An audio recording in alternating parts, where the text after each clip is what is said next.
Oke, kita mulai aja ya. Eh, Selamat malam buat Mas Bintang. Selamat datang juga di semester baru, di kelas yang baru juga. Semoga tambah sergap ya di kelas 12 ini. Harusnya semester barunya dimulai besok ya, cuma karena selisihnya cuma 1 hari, jadi lebih baik dimajuin aja ya. Kenapa takut, Mas? Apa karena mau UN ya? Yang penting banyak latihan. Nanti di sini kita juga bahas soal-soal ujian. Mungkin di semester kedua mungkin ya, apa lebih intensnya bahas soal-soal ujian nasionalnya. Oke. Yang materi yang akan pertama kita bahas itu adalah pidato.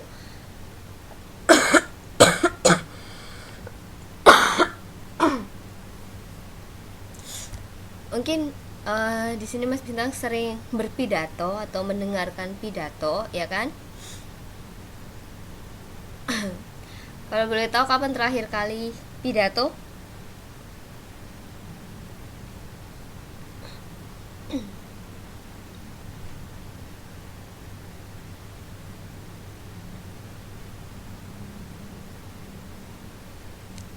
Tahun 2008 waktu pramuka. Ini 2016 akhir.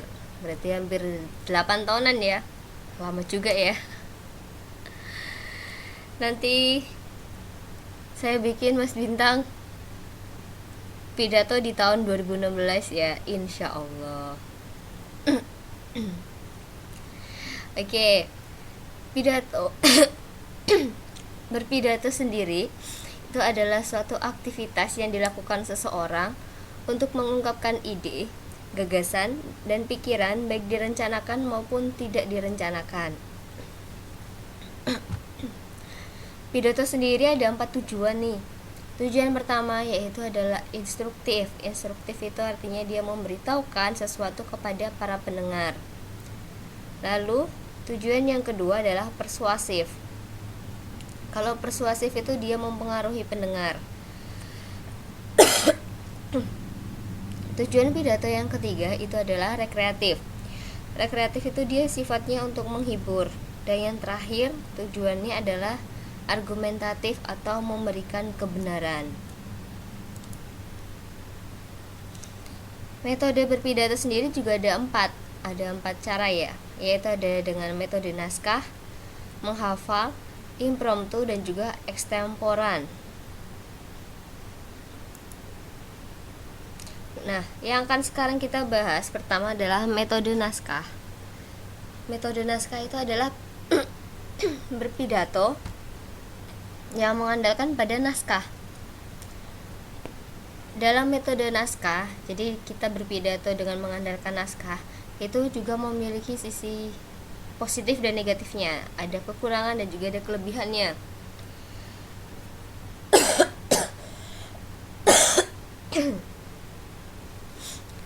Kekurangan dari metode naskah itu adalah dia membosankan. Kemudian interaksi dengan pendengarnya kurang,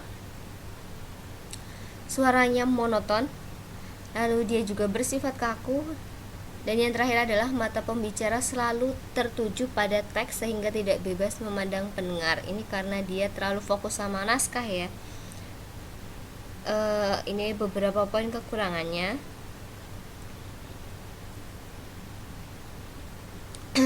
Sedangkan untuk kelebihannya, itu yang pertama adalah terencana dengan baik dan sistematis. Lalu kelebihan yang kedua adalah kalimatnya dapat dikoreksi ulang. Dan yang terakhir adalah tidak ada hal yang terlupa, karena kita di sini istilahnya membaca dengan bantuan naskah ya.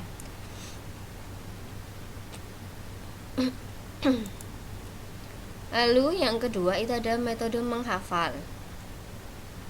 Metode menghafal itu adalah metode berpidato yang direncanakan jauh dari sebelumnya. Metode menghafal itu juga memiliki kekurangan dan juga kelebihan. Kekurangannya,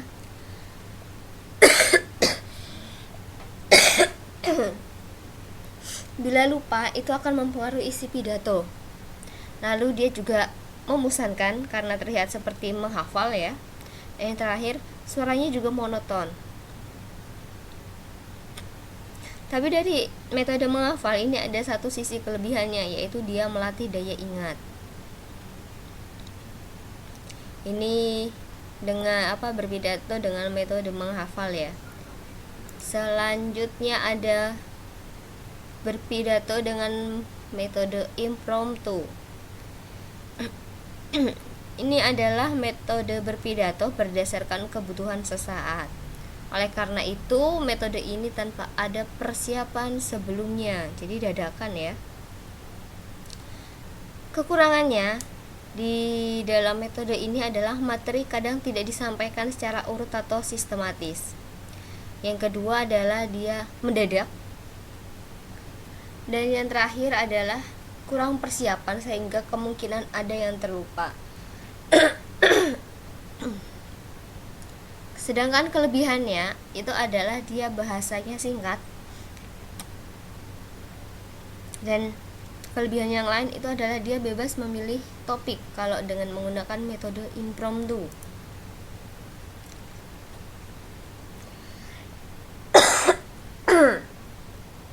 Lalu metode yang terakhir dalam berpidato itu ada ekstemporan.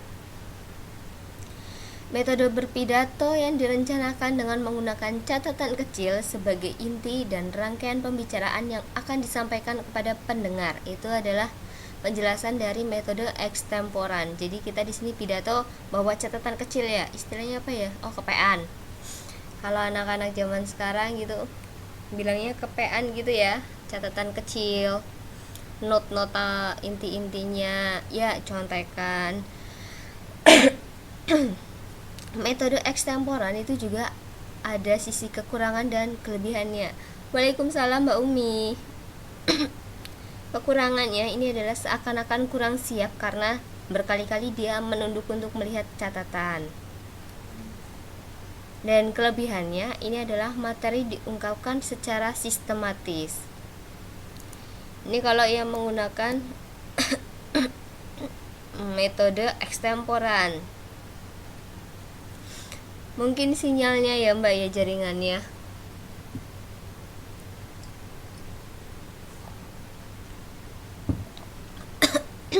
Oke. Kalau untuk Mas Bintang sendiri dari 4 metode ini, kira-kira menurut Mas Bintang yang mau digunakan metode yang mana? Yang cocok atau yang sekiranya Mas Bintang banget gitu?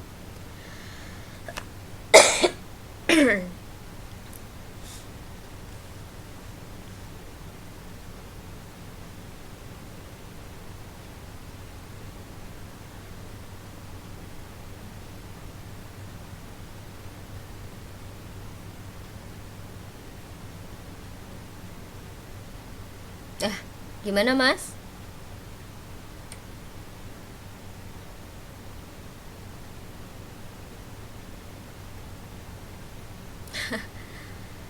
Mas Bintang Mbak.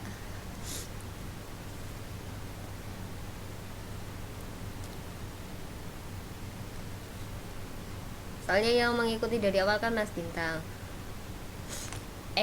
Saya ditinggal ternyata. Kan tadi sudah dijelaskan mengenai 4 metode dari berpidato.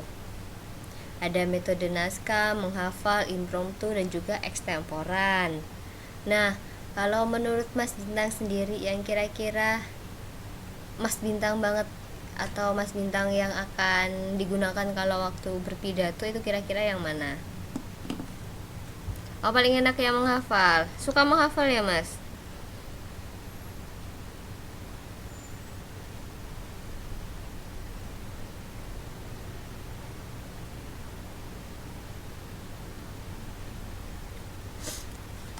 Berarti hafalannya kuat ya.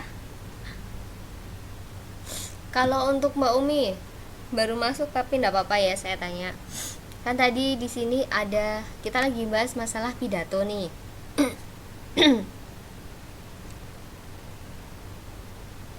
Nah, berarti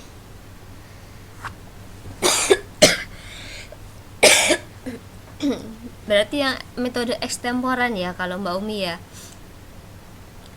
yang menggunakan pidato yang direncanakan dengan menggunakan catatan kecil. Sebelumnya saya minta maaf ya kalau agak terganggu sama suara batuk saya.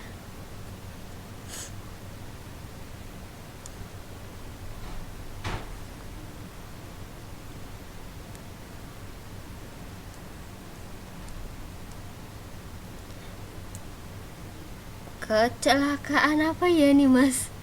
Kok medeni? Susah lupa tapi cepat nangkep, cuma cepat lupa juga. Wow.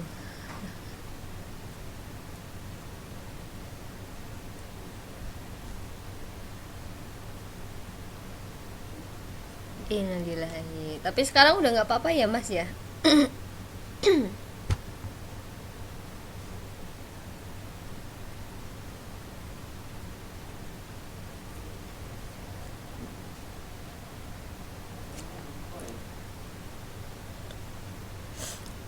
Lupa itu manusiawi kok. Saya juga suka lupa mas.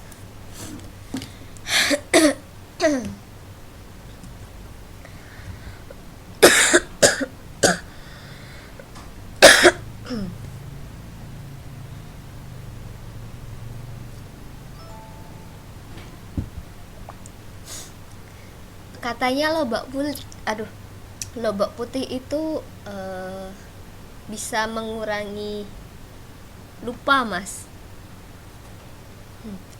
Ya mbak, ini udah pelajaran kelas 12. Sebenarnya kelas 12 itu di semester baru ya, semester baru sebenarnya kan dimulai besok. Cuma kalau kita kan nanti ketemunya berarti minggu depan lagi, istilahnya masih kelamaan banget gitu loh, karena ini selisihnya cuma 1 hari antara 20 dan 21, bahkan nggak ada 24 jam. Jadi lebih baik di majukan sehari aja gitu.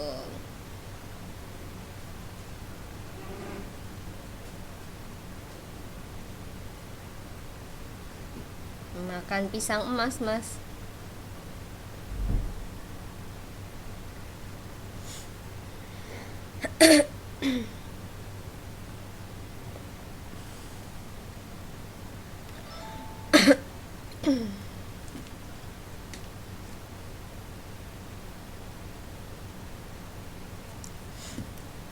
Saya dapat ilmu baru nih. Terima kasih ilmunya mas.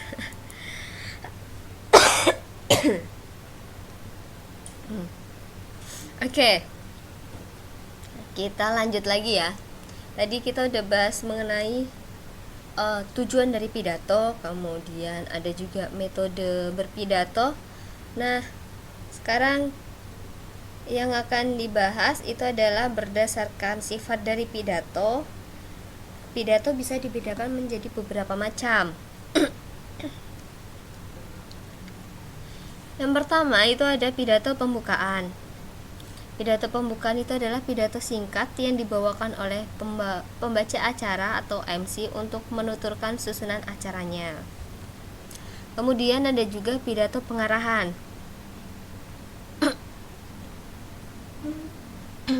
Kalau pidato pengarahan ini adalah pidato untuk mengarahkan pada suatu pertemuan. Ada juga pidato sambutan. Kalau pidato sambutan itu adalah merupakan pidato yang disampaikan pada suatu acara kegiatan atau peristiwa tertentu yang bisa dilakukan oleh beberapa orang dengan waktu yang terbatas secara bergantian. Lalu jenis pidato yang keempat itu ada pidato peresmian. Kalau pidato peresmian sesuai namanya ya, itu adalah pidato yang dilakukan oleh orang yang berpengaruh untuk meresmikan sesuatu. Lalu ada juga pidato laporan. Kalau pidato laporan ini itu adalah isinya melaporkan suatu tugas atau kegiatan. Lalu sifat dari isi pidato yang keenam itu adalah pidato pertanggungjawaban. Ini adalah pidato yang berisi suatu laporan pertanggungjawaban.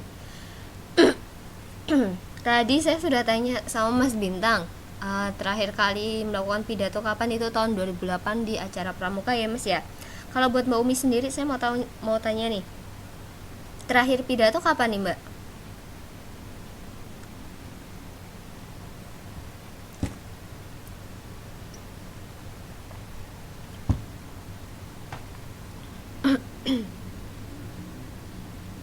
Mbak Umi.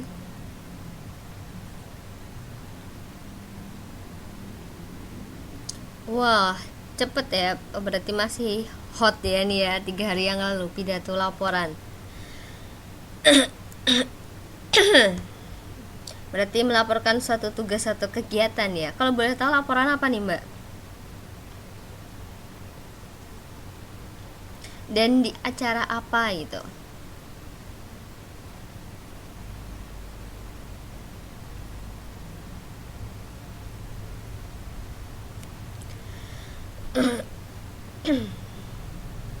Oh, keuangan.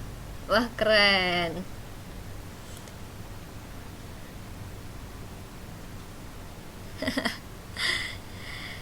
Bu Bendahara ya. Oke lah.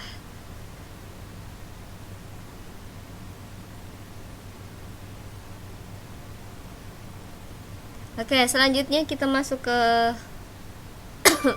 bahasan selanjutnya, itu adalah langkah-langkah menyusun pidato.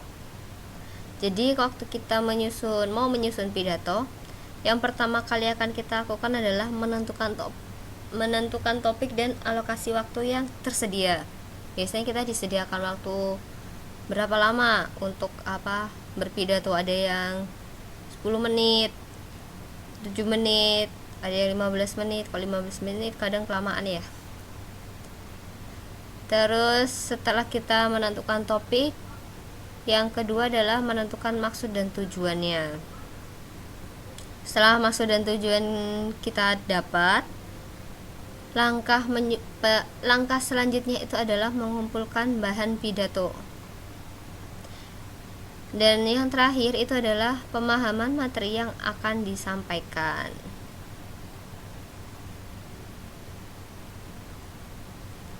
Ini 4 langkah dalam menyusun pidato ya. 7 menit kalau ditulis, iya bener sih Mbak, 7 menit kalau ditulis itu banyak.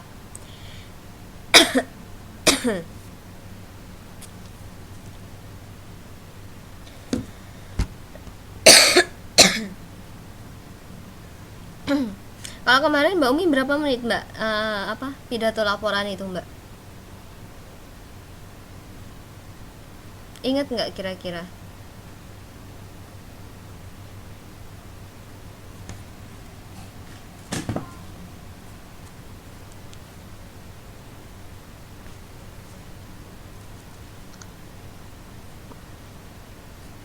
Mbak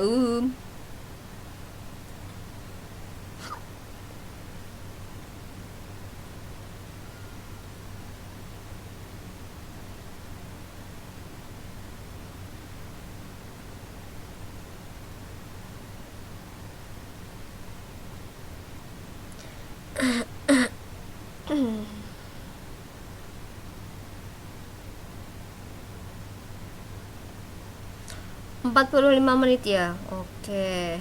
Karena itu menjelaskan laporan, kita memaparkan laporan ya, keuangan juga ya.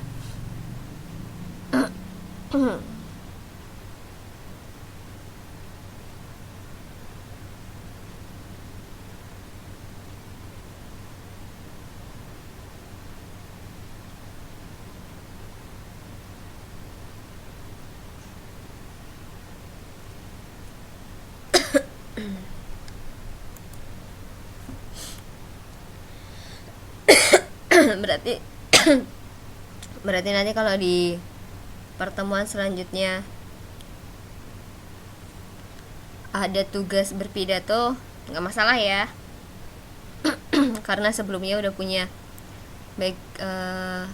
udah pernah istilahnya berpidato, jadi mengulang kembali saja. Pegel ditanya ya Mbak? Ya karena itu bentuknya laporan sih ya, karena Mbak Umi melakukan pidato laporan, jadi dan yang dilaporkan adalah masalah keuangan, jadi mungkin banyak sekali ya pertanyaannya ya.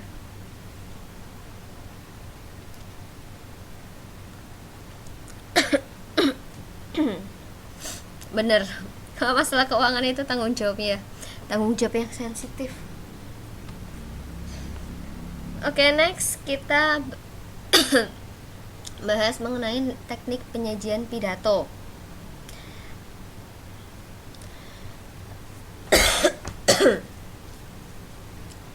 Oke, jadi penyajian pidato yang baik itu juga memerlukan suatu teknik ya. Ada 6 poin. Yang pertama itu adalah menggunakan bahasa yang mudah dipahami oleh pendengar. Lalu, poin yang kedua adalah menggunakan contoh dan ilustrasi yang mempermudah pendengar dalam memahami konsep yang abstrak apabila diperlukan. Teknik yang ketiga itu adalah memberi penekanan dengan cara mengadakan variasi dalam gaya penyajian. Jadi biar nggak terlihat monoton ya, biar nggak terdengar monoton. Lalu teknik yang keempat itu adalah mengorganisasikan materi sajian dengan urut dari hal yang mudah ke hal yang sulit dan juga lengkap.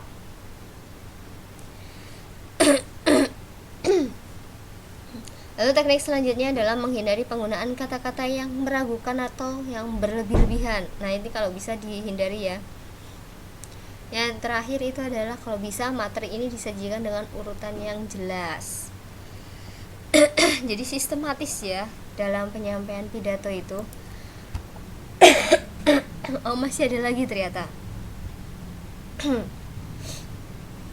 Teknik selanjutnya itu adalah berikan ikhtisar butir-butir yang penting baik selama sajian maupun pada akhir sajian. Selanjutnya adalah kita perlu menggunakan variasi suara dalam memberikan penekanan pada hal-hal yang penting. Ini biar juga enggak kalau kata Mbak Umi biar enggak ngantuk juga ya, dan biar enggak terkesan bosan. Lalu kejelasan lafal, intonasi, nada, dan sikap yang tepat agar pendengar tidak bosan atau terkesan monoton.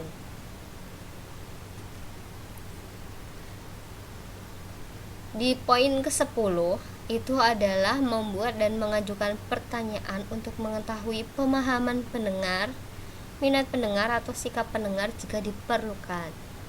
Ini jika diperlukan saja ya. Lalu teknik selanjutnya adalah menggunakan nada, suara, volume suara, kecepatan bicara secara variasi. Jadi jangan terlalu lambat, terus jangan terlalu pelan suaranya, dan jangan kecepatan waktu kita menyampaikan pidato ya.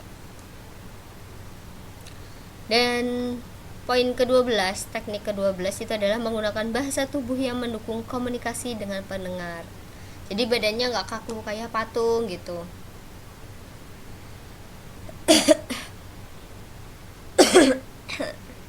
Poin kedua ini kenapa Mbak? Gunakan variasi suara dalam memberikan penekanan pada hal-hal yang penting.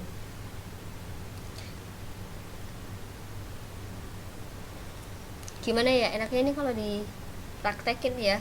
Jadi kalau kita pidato itu kan pasti tujuannya untuk menyampaikan sesuatu kepada pendengar, ya kan? Dan dalam materi pidato yang akan kita bacakan itu pasti ada poin-poin pentingnya, ya kan?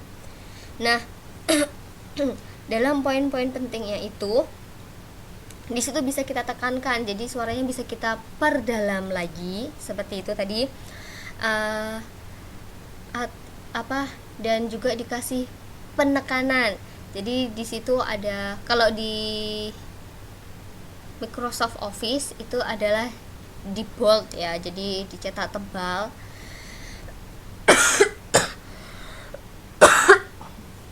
Jadi dicetak tebal biar pendengar itu menangkap maksud pentingnya gitu. Kira-kira paham atau tidak, Mbak? Ada sisi tekanannya gitu di apa? Di dalam kita menyampaikannya. Oke, kalau paham nanti kalau saya kasih tugas untuk baca pidato, saya tunggu penekanannya ya, Mbak ya.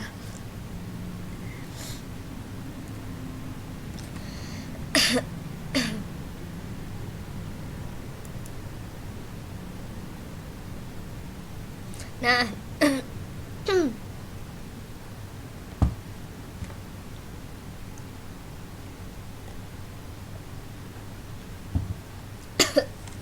nanti aja tugasnya. Tugasnya untuk saya punya rencana untuk tugasnya itu berpidato, tapi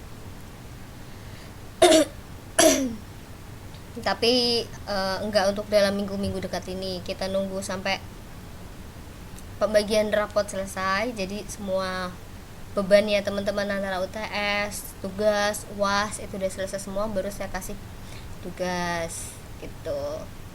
Oke, di sini ada contoh pidato antara Mbak Bintang dan Mbak Umi. Ada yang mau membacakannya?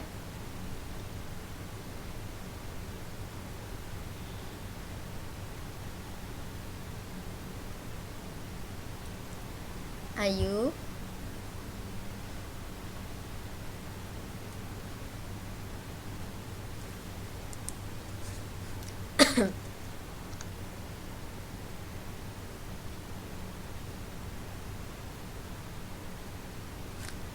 Oke, dicoba ya Mbak Umi. Harusnya sih bisa.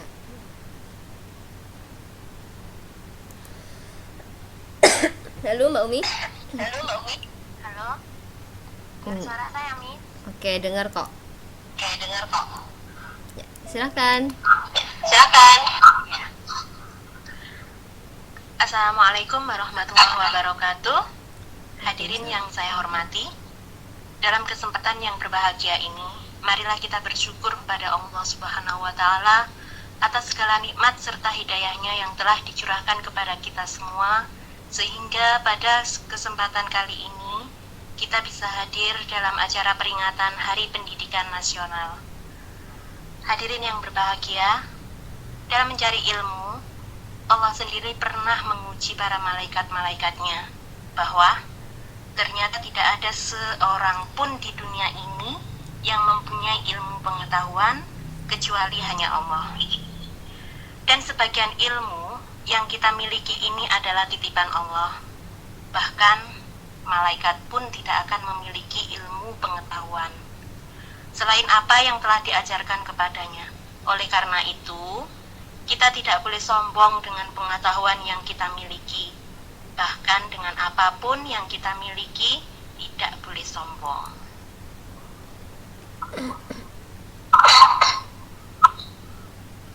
Lanjutannya, Miss? Iya. Hadirin yang saya hormati, sebagian dari keutamaan orang mencari ilmu adalah dimudahkan serta dibimbing melalui jalan menuju kebenaran. Betapa pentingnya orang yang menuntut ilmu sehingga diberikan sehingga diberikan pengetahuan yang luar biasa. Peranan para tenaga pengajar juga sangatlah penting, sehingga orang yang bersamanya duduk untuk menimba ilmu pengetahuan darinya, walaupun hanya 1 jam saja, itu lebih disukai oleh Allah daripada pahalanya dalam beribadah 1000 tahun. Hanya itu yang bisa saya sampaikan. Mudah-mudahan ada manfaatnya serta diberikan ilmu yang bermanfaat dan diridhoi oleh Allah Subhanahu wa Ta'ala. Amin. Wassalamualaikum warahmatullahi wabarakatuh. Waalaikumsalam. Oke, terima kasih ya Mbak Umi. Udah bagus ya Mbak Umi untuk baca pidatonya. Yeah. Oke. Selesai. Gak ada contoh lagi ya, saya belum nyiapin contoh lagi ternyata. Harusnya ada lagi ya biar Mas Bintang bisa.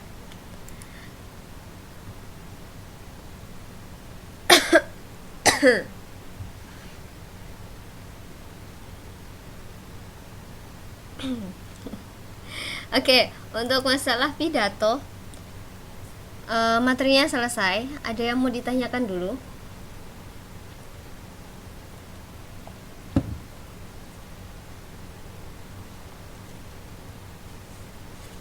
Oh, ada lomba, Mbak.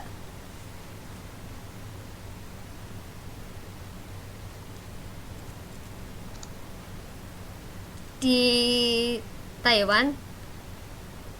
Ya iyalah ya. Pertanyaannya saya konyol. Mbak Umi ikut berpartisipasi. Wah, keren dong. Kalau Mas Bintang juga ikut berpartisipasi nggak?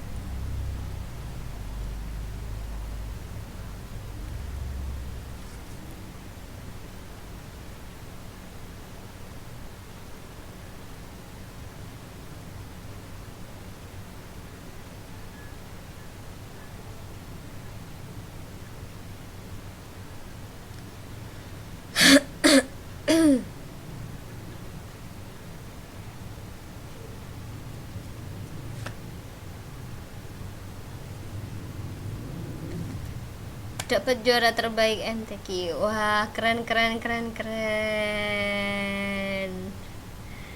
Hebat hebat. Saya salut, Mbak.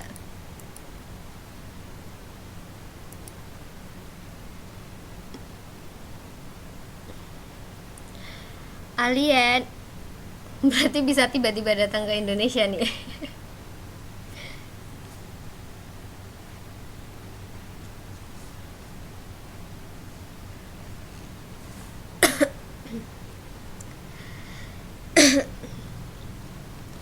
Oke. Untuk masalah pidato nih saya tanyain lagi. Ada yang mau ditanyakan?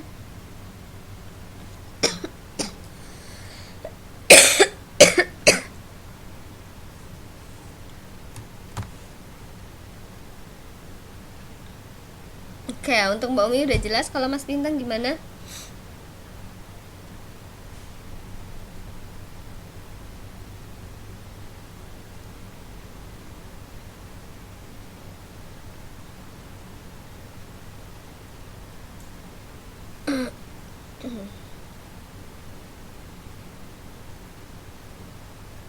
Oke, enggak. eh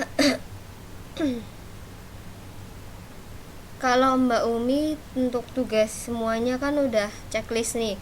Untuk Mas Bintang antara UTS, UAS sama tugas yang belum dikumpulin, yang mana Mas?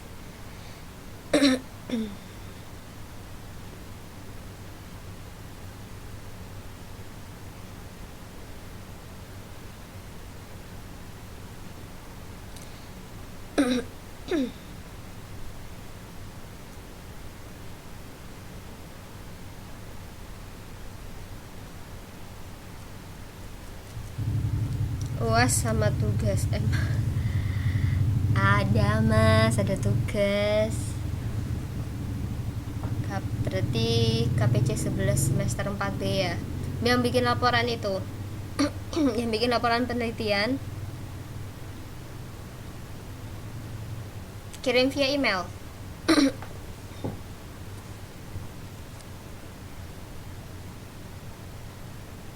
Ini laporan penelitian bebas.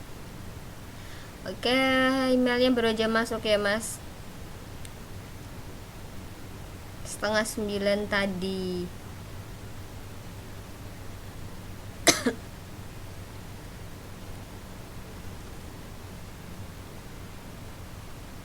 Oke. Berarti saya tinggal nunggu apa namanya? Nunggu tugasnya aja ya.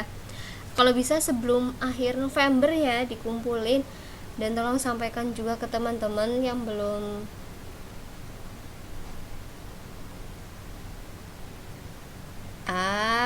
salahnya di mana ya Mbak ya?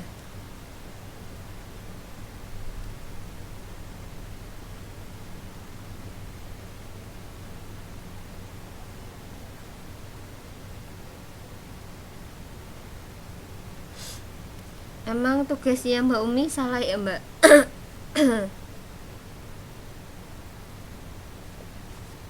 Enggak kok, nggak ada yang salah. Kalau kalau ada yang salah, atau kalau untuk tugas ya, atau memang perlu diulang, nanti saya pasti kabari gitu. Salah kirim apa ya Mas ya? Ayo ya Mas Bintang ya.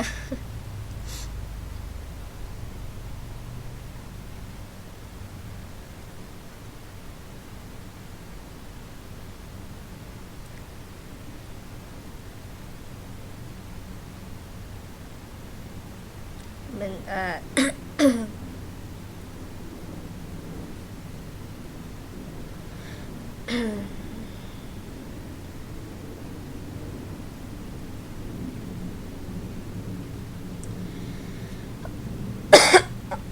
ya, tinggal tugas sama UAS ya kalau Mas Bintang. Kalau karena UAS ya sudah baru saja terkirim,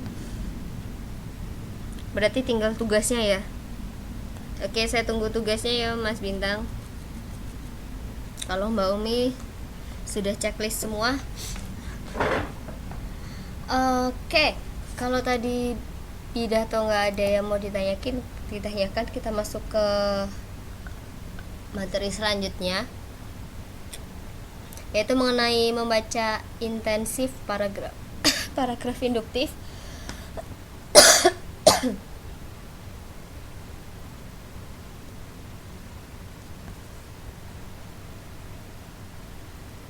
Lah, kebanyakan tuh terjadi bingung ya Mas ya.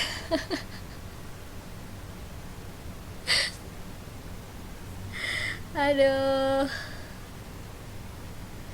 nggak apa-apa, manusiawi kok, saya juga pernah kayak gitu.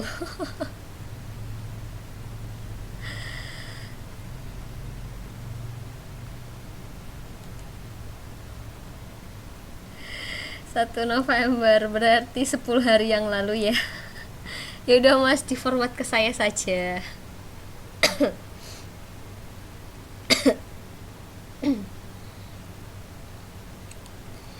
Nanti kalau kelas selesai langsung forward aja, nggak apa-apa gitu. Oke, sebelumnya udah pernah dengar kata-kata paragraf induktif, deduktif gitu?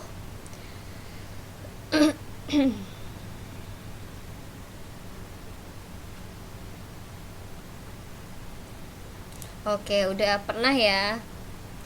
Sini kita mereview ulang aja. Yang pertama, itu adalah mengidentifikasi ciri-ciri teks berpola induktif. Udah lama ya, berarti kita ini mengingatkan kembali. Sebelum kita masuk ke pokok bahasannya, kita kenali dulu apa sih arti paragraf itu. Jadi ada salah satu yang menyebutkan bahwa paragraf adalah bagian dari telaah wacana dalam bahasa Indonesia. Ada juga sumber yang mengatakan kalau paragraf itu adalah rangkaian beberapa kalimat yang saling terjalin dan mengandung sebuah gagasan atau topik utama yang sedang dibahas di dalamnya. Jenis paragraf itu ada 3, ada deduktif, ada induktif, dan juga ada campuran.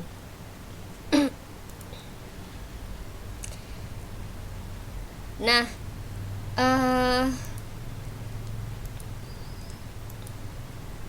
kalau paragraf deduktif itu paragraf yang kalimat utamanya ada di awal kalimat, ada di awal paragraf. Kalau induktif itu ada di akhir paragraf, sedangkan kalau paragraf campuran, gagasan utama atau topik utama itu ada di awal dan di akhir paragraf. Karena kita akan membahas induktif, jadi fokusnya di induktif ya. Jadi paragraf induktif ini adalah paragraf yang kalimat utamanya itu terdapat pada akhir paragraf. Sifatnya kalau untuk paragraf induktif adalah khusus menuju pernyataan umum. Jadi, kalau paragraf induktif itu nanti diawali dengan kalimat-kalimat penjelas yang berupa fakta, contoh, rincian yang bersifat khusus atau bukti-bukti yang disimpulkan ke dalam satu kalimat pada akhir paragraf. Jadi pola kalimat paragraf induktif itu adalah khusus lalu ke umum. Jadi dari khusus menuju ke pernyataan umum, dan kalimat utamanya itu ada di akhir paragraf. Ciri paragraf dengan pola induktif itu yang pertama diawali dengan uraian atau penjelasan bersifat khusus dan diakhiri dengan pernyataan umum. Yang tadi sudah dijelaskan ya. Lalu ciri yang kedua itu adalah kesimpulannya merupakan kalimat utama yang terdapat pada akhir paragraf. Dan paragraf induktif sendiri itu juga ada jenisnya. Yang pertama itu adalah generalisasi, ada juga analogi, dan juga ada sebab akibat.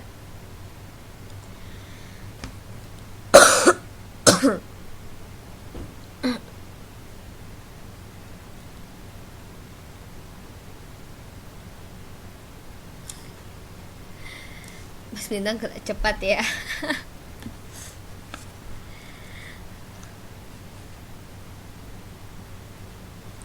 Oke, 3 jenis paragraf ya, ada generalisasi, analogi, dan juga sebab akibat.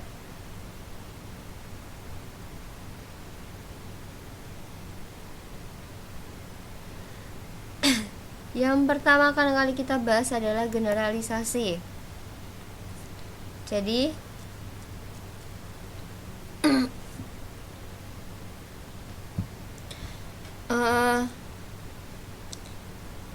ini adalah proses penalaran proses penalaran yang bertolak dari sejumlah fakta atau gejala khusus yang diamati, lalu ditarik kesimpulan umum tentang sebagian atau seluruh gejala yang diamati itu. Jadi generalisasi ini merupakan pernyataan yang berlaku umum untuk semua atau sebagian besar gejala yang diamati.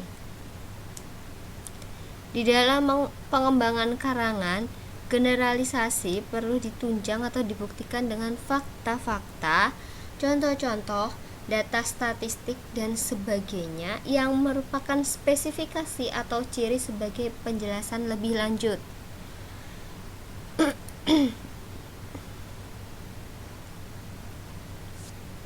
Ada 2 contoh dari paragraf generalisasi. Mas Bintang mau membacakan satu saja, nanti satunya mungkin bisa Mbak Umi.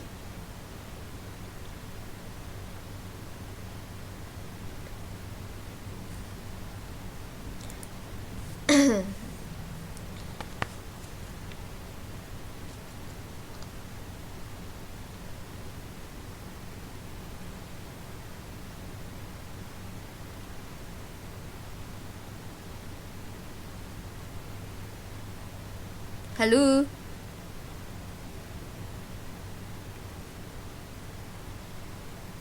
Halo.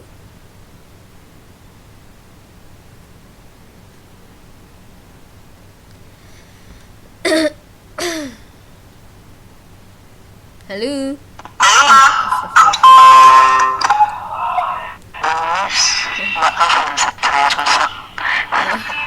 Iya, nggak apa-apa. Oke, silakan untuk contoh yang pertama. Pemerintah mendirikan sekolah sampai ke pelosok, puskesmas didirikan di mana-mana, lapangan kerja baru diciptakan, pembangunan rumah ibadah diperbanyak atau dibantu pemerintah. Memang menjadi tugas pemerintah untuk meningkatkan kesejahteraan rakyat. Oke, lanjut aja. Iya, Mas. Silakan dilanjut, Mas. Setelah ujian anak-anak diperiksa, ada nilai mereka beragam. Sebanyak 20 siswa nilainya melebihi standar kelulusan. segala siswa mendapat nilai tepat pada standar kelulusan, dan tidak ada seorang pun yang mendapat nilai di bawah standar. Bisa dikatakan kegiatan belajar di kelas ini cukup berhasil. Oke, terima kasih. Kaget tadi saya ya. Oke, tadi ini adalah 2 contoh dari generalisasi. Jadi dia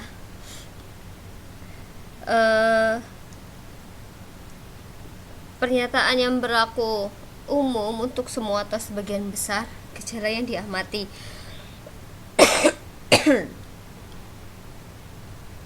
Dan di saat tadi sudah disampaikan, dijelaskan sedikit di paparan contoh. Ini ada 2 contoh mengenai pemerintah mendirikan sekolah sampai ke pelosok dan juga mengenai ujian dari anak-anak.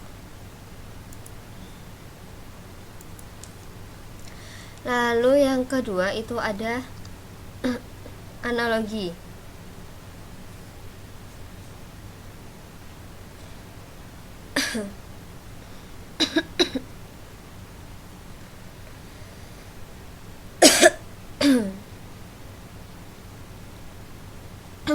Jadi, paragraf analogi itu adalah pola penyusunan paragraf yang berupa perbandingan dari 2 hal yang memiliki sifat yang sama.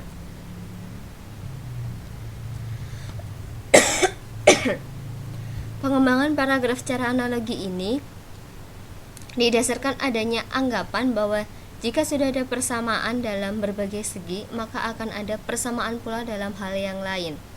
Jadi perbandingan antara 2 hal yang memiliki sifat yang sama ya kalau analogi.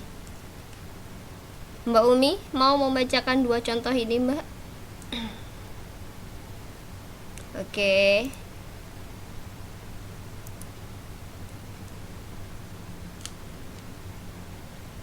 Halo, Miss. Iya, Ya, silakan. silakan. Belajar di masa tua membutuhkan usaha yang ekstra karena kan daya tangkap yang dimiliki pada masa ini sudah sangat berkurang.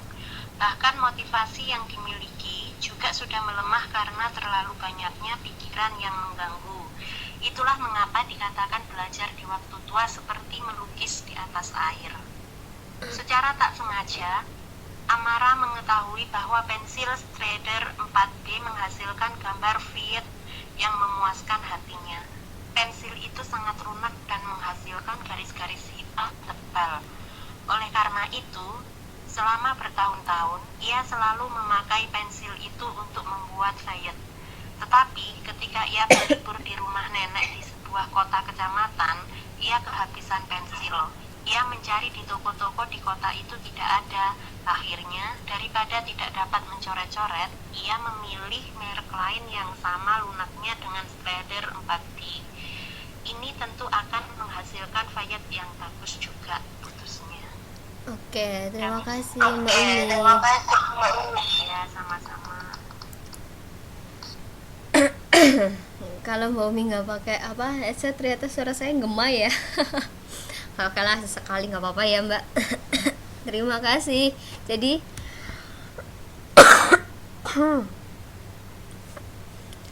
analogi itu perbandingan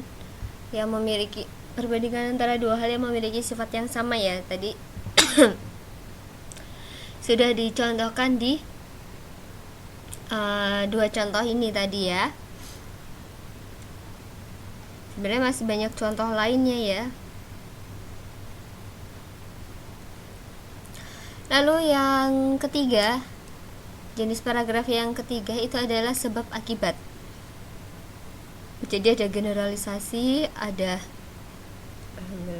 analogi, dan juga ada sebab akibat. Kalau paragraf sebab akibat itu adalah proses penalaran yang dimulai dengan mengemukakan fakta yang berupa sebab dan sampai pada kesimpulan yang merupakan akibat. Jadi pemaparan mengenai penyebabnya dulu apa, Lalu yang terakhir, kesimpulannya itu adalah merupakan akibatnya.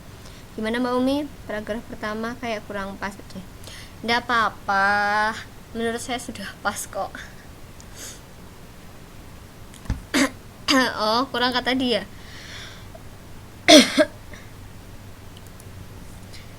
Nanti kita coba lagi, karena kalau bahasa Indonesia banyak bacaan kok Mbak.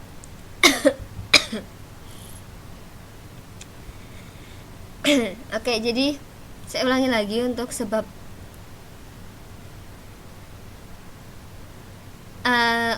untuk sebab akibat. Jadi dia itu adalah pengemukakan fakta dulu. Jadi dia fakta sebab dulu, penyebabnya dulu, kemudian nanti di akhir itu akan menjelaskan akibatnya. Contohnya ada 2 contoh.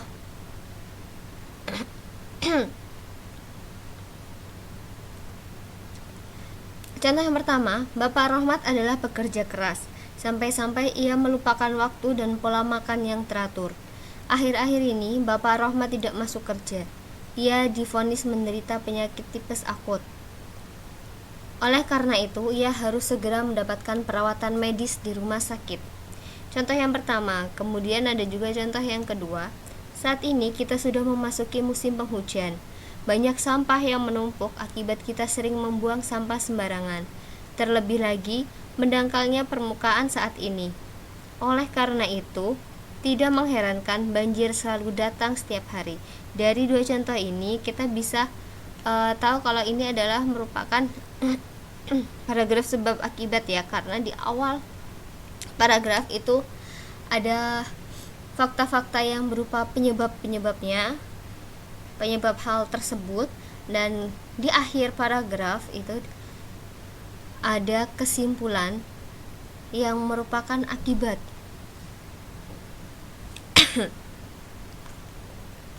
Kalau untuk sebab akibat gampang ya.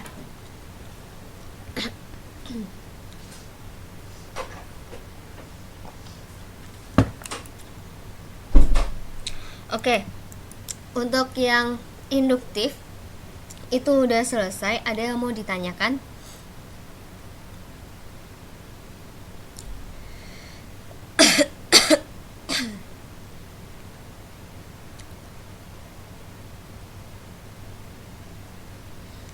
Kalau Mas Bintang ada yang mau ditanyakan?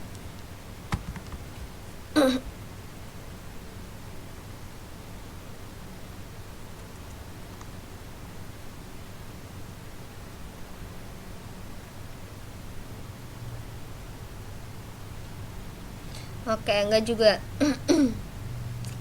Saya mau tanya nih Mbak Mi. Tumben ini teman-teman banyak yang nggak datang.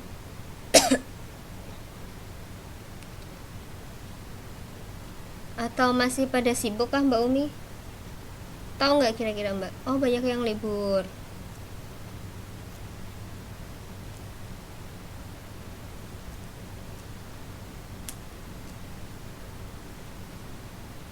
Resiko ada kelas di kelas weekend itu gini ya. Masih ke bawah hari liburnya.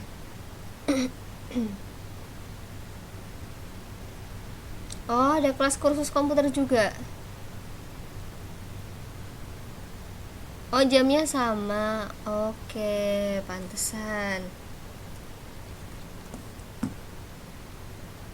Itu juga online juga, Mbak, kalau untuk yang kursus komputer.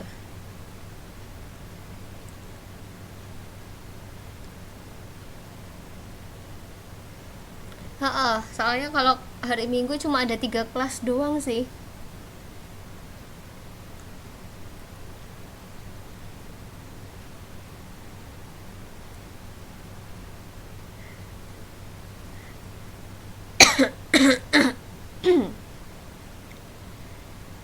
Oke. Terus Mbak, kalau boleh tahu Mbak Umi sama Mas Bintang nggak ikut itu kelas kursus komputer?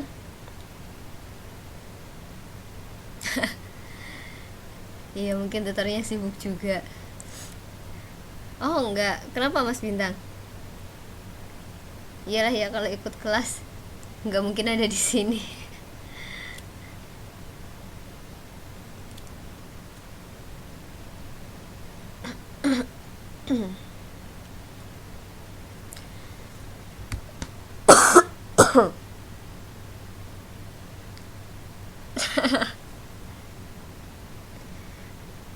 Oke, iya kalau komputer enak belajar sendiri ya, tapi belajar sama yang lain juga enak juga sih ya. Tiap orang punya cara belajar sendiri-sendiri. Oh iya, semangat mbak, semangat mas. Oke, untuk materi selanjutnya itu ada kita ada menulis surat lamaran kerja dan juga menulis surat dinas. Itu kita pakai untuk pertemuan minggu depan aja ya.